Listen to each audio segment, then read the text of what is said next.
I have a large collection of arcade games. I wonder how much money it would cost me to complete all of them if it was a real arcade. Only one way to find out.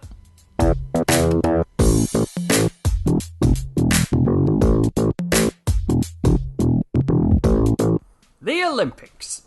One of the most famous events ever to exist. An event where some of the world's most physically and mentally fit people compete in events that push the human body's capabilities to its peak. The history of the Olympics is quite an unusual one. The very first Olympics was held in Olympia, 776 BC. It was originally an event as part of a religious festival. They would only be held in Olympia. Married women weren't allowed to watch. Only men could compete, and they competed in the nude.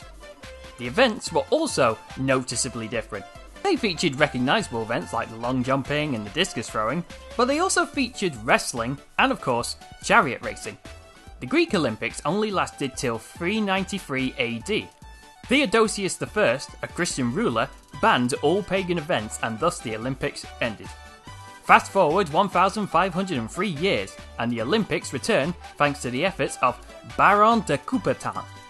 De Coubertin was able to revive the Olympics in 1894, though this time it would be more recognised as a sporting event rather than a religious one.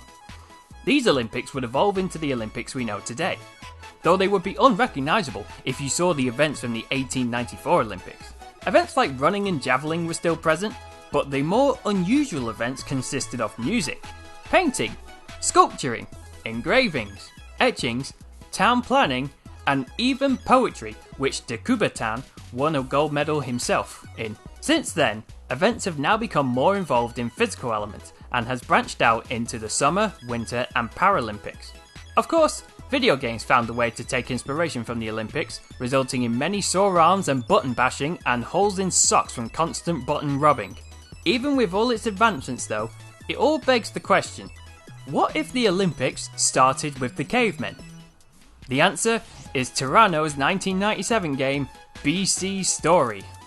A game that requires timing, skill, and above all, arm endurance.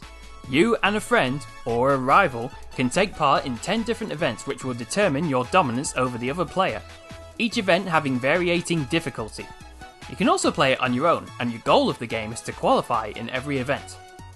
On the game's start, you can choose between 3 characters, Sonlo, Milo, or Milo, and Bolo. I went with Milo because she has nice eyes. Then you enter a 3-letter name and you're onto your first event. Not that you get a choice. The cursor will switch between events in a sequence and all you have to do is push a button to see what happens. First event for me was the hurdles. Before every event, the game will tell you the controls, most of which involve violent button bashing or arm shaking. Play this game enough and you'll have arms like Mr. Universe in no time.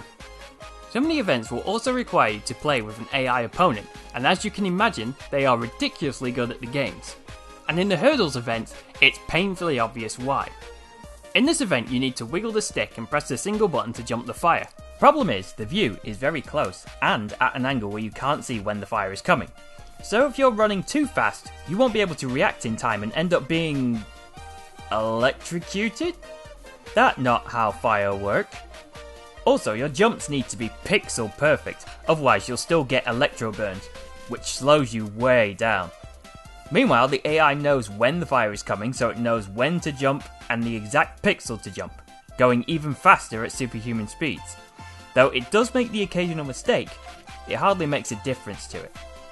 Thankfully, however, despite the dino shit AI, you don't need to beat the AI to get first place. You just need to beat the qualifying time to win any event. If you don't, then you lose a credit and you have the option to continue. Sorry, I was distracted. If you do qualify, then you get awarded points based on your position, your face replaces that event on the map, and that event can't be played again.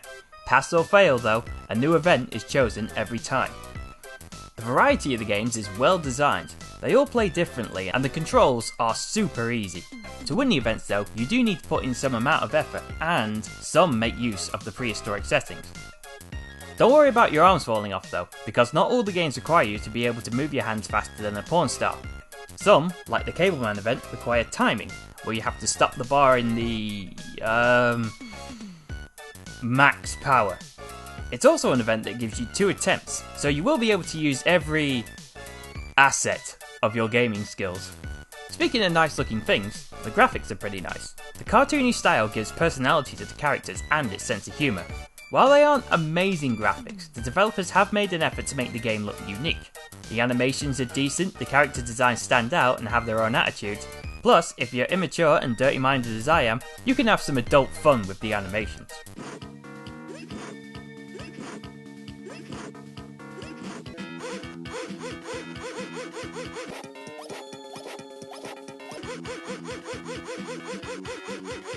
The soundtrack is probably the weakest part of this game. There are only 3 tracks to the game, and they don't sound particularly well thought out. They consist of the same few notes on a loop during the events and menus, and they sound quite boring. In fact, I'd say the music itself sounds bored.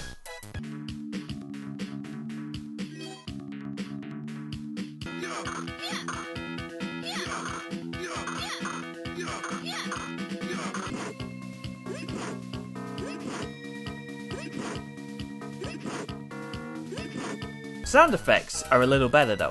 They serve the purpose and they don't really make things better or worse, except for the failure noise.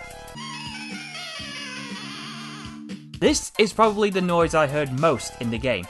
3 of the events I really struggled with. First was the heavy toss. A boulder gets dropped on your head and you need to hammer the button as fast as you can finger it to throw it back up to 300 meters. Or die of failure. Only took 3 attempts, but I did manage it. After that though was the valley jump. This one is either bugged or bullshit. First, you have to take a running jump, then leap onto a pterodactyl to get to the other side of the valley. Time it wrong and you'll do a little jump. Time it worse and you'll fall. And die of failure. The issue is that even if you follow the instructions to the T, it still doesn't go right all the time. The instruction video says you have to jump when your knees are fully bent. Lies! Granted, sometimes my timing was off, but sometimes I could swear blind that I did it right and I still failed. 7 attempts later though, I did it at last. The final event though, which ironically is also the first event, was where it all turned to shit. The fucking hurdles was easily the most annoying of all the events. With all the problems I mentioned before, I was really struggling to beat the qualifier time. A lot of the time she wouldn't jump, and when she did, she still wouldn't make it over the fire. Or she'd run face first into the next fire because of the speed boost you get when you do successfully jump, taking you back to square one. So I tried running through all the fire, it didn't work.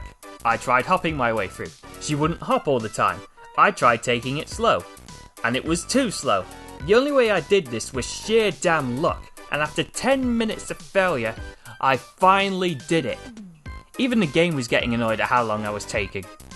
The ending sees you stood on Fake Pride Rock as you wave to the more normal, smaller looking humans while you and your freakishly large head wave back at them. You then get a close up of your character, then the credits roll. So, to summarise, BC Story is an absolute laugh of a game. You might only get a few plays out of it, but you'll still have fun during the time you do spend with it. It's got a good sense of humour, enjoyable events, nice eyes, and of course, it will be even better with friends and possibly even better when drunk. It feels more like a party game than a sports game, so if you get the chance to try this one, do so with a second player for the best experience. And that is BC Story. Thanks for watching everyone. Join me next time where I revisit a certain jive talking partner and a bitch who only criticises me.